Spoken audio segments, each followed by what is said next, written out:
Kalau orang berani 100, kita juga berani 100. Kalau orang berani 500, kita juga berani 500. Eksis kita di dalam. Kita bekerja baik juga tidak dihargai. Jadi untuk apa lagi kita? Bagi saya, jabatan itu tidak akan membawa kehormatan dan kemuliaan bagi saya. Dan sebaliknya juga, tanpa jabatan tidak akan membuat saya hina. Kami berani melakukan perlawanan terhadap kezaliman yang betul-betul dilakukan oleh penguasa yang tidak punya hati nurani. Beberapa pernyataan yang bertanda tangan di bawah ini, nama Iryan Sayuti, pekerjaan PNS atau ASN, NIP, jabatan Sekretaris Inspektorat Kabupaten Bengkulu Selatan. Dengan ini menyatakan bahwa saya mengundurkan diri dari jabatan sebagaimana keputusan Bupati Bengkulu Selatan nomor 820 Datar 442 tahun 2023 tentang pengembalian ke dalam jabatan pejabat administrasi di lingkungan pemerintah Kabupaten Bengkulu Selatan sebagai Sekretaris Inspektorat Kabupaten Bengkulu Selatan. Demikian pernyataan ini dibuat untuk bahan seperlunya. Mana 1 Agustus 2023 yang buat pernyataan Iryan Sayuti. Tertanda tangan. Apa informasi yang kami dapat bahwasanya Bapak mengundurkan diri sebagai Sekretaris Inspektorat, padahal baru beberapa hari aja dilantik ini Pak. Nah sebelumnya malahan Bapak bersama kawan-kawan yang lain begitu getolnya melapor ke KSN, ke DPRD untuk melakukan pengembalian ke jabatan semula Pak. Apa alasan yang membuat kita tiba-tiba mengundurkan diri Pak? Oke. Jadi ada beberapa alasan kami melakukan perlawanan terhadap penonjopan, demosi dan lain sebagainya yang dilakukan oleh Bupati Bengkulu Selatan beberapa waktu yang lalu. Pertama, bahasa kerennya ini hak konstitusi saya. Apabila Anda merasa dizalimi, Anda merasa diperlakukan sewenang-wenang, maka hak Anda dijamin oleh undang-undang. Dan itu saya gunakan bersama teman-teman yang lain. Kemudian yang kedua, sudah menjadi kebiasaan dari pejabat kita ini kalau sudah mutasi, mereka membuat statement pernyataan di media. Oh, mutasi ini sudah sesuai dengan prosedur. Mutasi ini tidak ada melanggar aturan. Mutasi ini ada hal yang biasa. Dan saya bersama teman-teman yang lain mengkanter pernyataan ini. Bahwa penonjopan yang dilakukan oleh Bupati Bengkulu Selatan itu ternyata tidak benar dan menyalahi aturan-aturan yang berlaku dengan alasan yang dibuat-buat tanpa sebab dan musabab.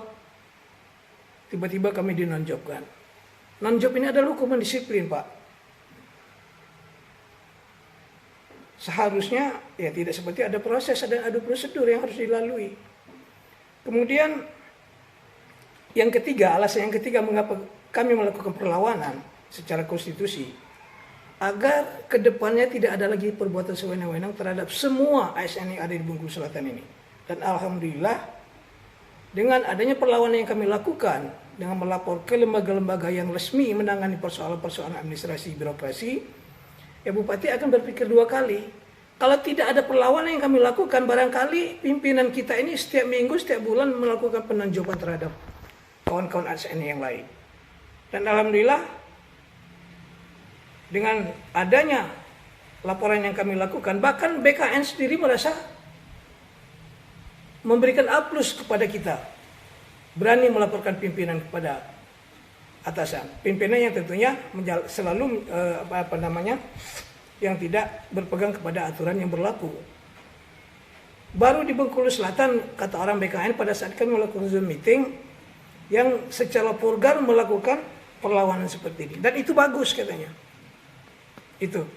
Kemudian di dalam alasan yang selanjutnya, di dalam rezim yang semuanya tidak menentu ini, di rezim yang carut marut seperti ini, ada tiga cara bagaimana agar kita selalu eksis. Cara pertama, kita manut saja Pak. Artinya kita mau dipijak, mau diinjak, mau disikut, mau ditendang, kita diam aja. Kemudian cara yang kedua, kita ikuti irama Pak. Dalam artian kalau orang berani 100, kita juga berani 100. Kalau orang berani 500, kita juga berani 500. Eksis kita di dalam jabatan. Kemudian ya berani melakukan perlawanan secara konstitusi. Ya, inilah yang kami pilih. Kami berani melakukan perlawanan terhadap kezaliman yang betul-betul dilakukan oleh penguasa yang tidak punya hati nurani. Mengapa kami katakan tidak punya hati nurani? Tanpa ada prosedur, tanpa ada kesalahan, tiba-tiba kami dinonjolkan. Ingat Pak, di belakang kami ini ada ada anak-anak suami dan istri yang butuh makan minum, ada anak-anak yang masih kuliah. Bahkan di antara teman kami sendiri ada yang menarik anaknya dari perkuliahan karena tidak mampu membiayai. Mungkin bagi sebagian orang selain menjadi pegawai ini ada tambahan lain, mungkin nggak jadi persoalan. Tapi bagi yang hanya mengandalkan penghasilan dari pegawai negeri sipil, nah itu penganiayaan namanya Pak. Jadi ekses dari penonjolan tanpa prosedur ini itu sangat luar biasa bagi perekonomian kawan-kawan yang lain. Terus kembali ke cerita awal tadi, apa alasan kita mengundurkan diri Pak? Padahal udah lama berjuang untuk meraih jabatan itu, kok mundur lagi? Saya melakukan pengunduran diri dengan kajian dan pertimbangan yang cukup matang. Bahkan saya sudah berdialog dengan Allah Subhanahu wa taala melalui salat istikharah. Saya diskusikan dengan keluarga saya, terutama istri saya. Daripada tidak ada kenyamanan lagi untuk melaksanakan tugas, lebih baik keluar dari zona nyaman. Jadi, maksudnya tidak nyaman, apakah ada tekanan-tekanan seperti apa Pak? Kita misalnya dikembalikan hari ini, 2-3 bulan berikutnya kita dinunjukkan lagi tanpa prosedur yang jelas, tanpa ada kesalahan yang jelas. Kita sudah bekerja dengan baik, disiplin. Kalau saya Pak, setiap hari itu tidak ada lagi yang namanya pekerjaan PR. Semuanya harus dibagi habis dan harus selesai bersih meja. Kita bekerja baik juga tidak dihargai. Jadi untuk apa lagi kita? Bagi saya jabatan itu tidak akan membawa kehormatan dan kemuliaan bagi saya. Dan sebaliknya juga, tanpa jabatan tidak akan membuat saya hina. Tanpa jabatan tidak akan membuat saya miskin. Tanpa jabatan hidup saya tidak akan melarat Pak. Karena rezeki sudah diatur oleh Allah. Jadi ada atau tidak jabatan bagi saya sekarang ini itu enggak jadi masalah Pak Dian. Yang penting ada kenyamanan, ada suasana yang menyejukkan di dalam lingkungan kerja, dan itu sudah tidak didapatkan lagi pada saat ini. Hanya kita dihantui oleh jangan-jangan. Karena kita bekerja dengan baik sekalipun tidak ada artinya. Kembali kepada pertanyaan saya yang tadi, ada beberapa cara untuk melakukan tetap eksis. Ikuti irama. Ya, kalau misalnya orang 100, kita sanggup 100, insya Allah aman kita Pak. Itu maksudnya apa itu Pak? 100? Ya artinya kita sama tahu lah Pak. Tidak ada makan siang gratis katanya. Itu slogan yang selalu dihembus-hembuskan. Artinya ya sama-sama tahulah apa yang dimaksud. Itu kan dengan pengunduran diri ini udah resmi kita menyampaikan pengunduran diri. Sudah resmi, saya sudah lakukan permohonan, bukan permohonan, tapi surat pernyataan secara tertulis kepada Bupati melalui BKPSDM, dan itu sudah saya sampaikan. Beberapa hari ini teman-teman inspektorat mengajak untuk serah terima, dan itu masih saya pending dulu karena saya itu tadi sudah mengundurkan diri.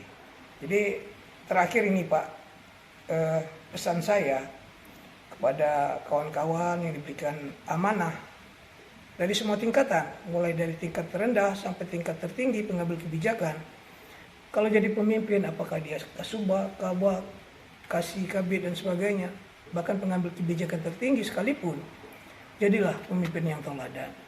Jadilah pemimpin yang melindungi, mengayomi orang-orang yang dipimpin. Bukan memberikan intimidasi, bukan pemimpin yang zalim, bukan pemimpin yang hanya bisa mengamputasi dan menganiaya bawahannya. Itu bagaimanapun juga akan kita pertanggungjawabkan nanti Pak di hadapan Allah. Berarti kita ada sejenis intimidasi Pak selama perjuangan kita dengan non-job? Intimidasi fisik tidak ada, cuman kita jujur dari mutasi, dari pengembalian pertama saya non-job pertama, begitu sih kita duduk 1 minggu, setelah itu kita diperiksa kembali oleh inspektorat, walaupun saya sendiri berada di dalamnya, ingin mencari-cari kesalahan, dan sekarang itu pun pasti akan berlaku kembali. Sedikit Pak, flashback ke belakang, bagaimana cerita kita di non-jobkan ini Pak? Mulai tahun berapa sebenarnya? Sebelum saya dinonjobkan yang pertama, saya sebagai sekretaris Dinas Tenaga Kerja, kemudian lebih kurang 2 bulan saya dinonjobkan. Dari sana saya dikembalikan lagi ke menjabat sebagai sekretaris inspektorat, kalau tidak salah bulan Februari 2019.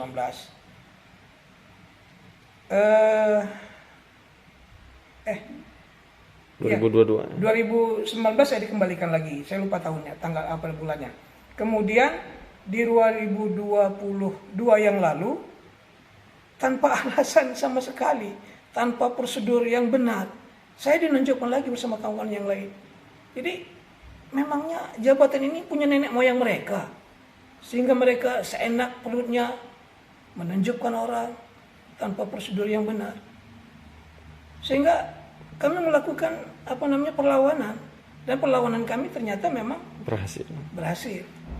Kemarin ikut dilantik di tanggal 27 kemarin. Saya ikut dilantik kemarin karena menghormati, bagaimanapun juga kita sebagai ASN patuh dan taat kepada pimpinan, patuh kepada aturan. Tetapi ketika ada penyimpangan yang dari pimpinan, saya akan secara frontal melakukan perlawanan itu. Saya ikut pelantikan. Tapi jadi tanggal 27 dilantik, kita mundurnya surat pernyataan 1 Agustus. Tanggal 1 Agustus, dan saya melakukan pernyataan mengundurkan diri jabatan sekretaris. Saya lebih sehat menjadi staf lah di ujung-ujung pengabdian saya ini. Kapan pensiun? Sekitar Desember 2024. Misalnya Pak Dian, jabatan itu adalah media atau sarana untuk melakukan berbuat yang lebih baik dan lebih luas, bukan untuk mencari apa-apa, bukan mencari sensasi, bukan mencari pujian, bukan untuk kalau hina di hadapan Allah, kan seperti itu Pak Dian. Siapa?